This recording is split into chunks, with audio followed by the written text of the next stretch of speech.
Webster County Sheriff Tim Mitchell appears before a judge earlier this afternoon in Eupora. His initial court appearance, Mitchell was read all 12 charges he's facing and given a $400,000 bond. That's right. Our Quentin Smith was inside the courtroom today. He joins us now live with more on what happened today. Quentin.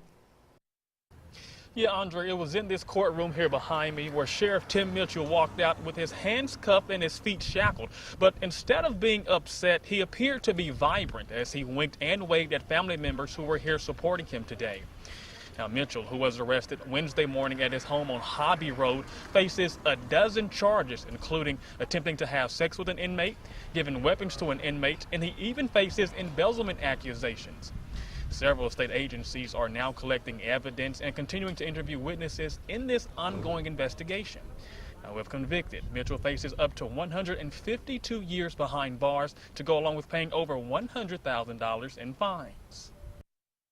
In this case, because of the nature of the 12 charges against him and because of some threats that had been made, we agreed to a $400,000 bond.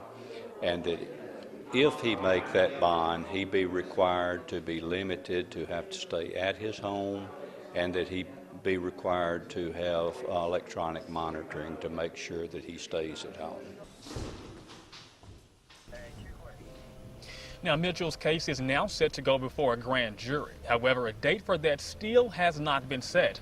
You may remember it was just last month when Mitchell announced he was stepping down as sheriff.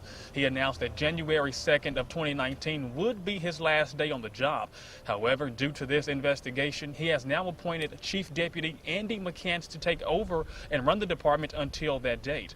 And I also want to point out the Webster County Board of Supervisors have scheduled a special call meeting to take place next week on December 26th. We're going to continue to follow this developing story and bring you the latest details as they become available. But for now, reporting live in Eupora, Quentin Smith, WCB.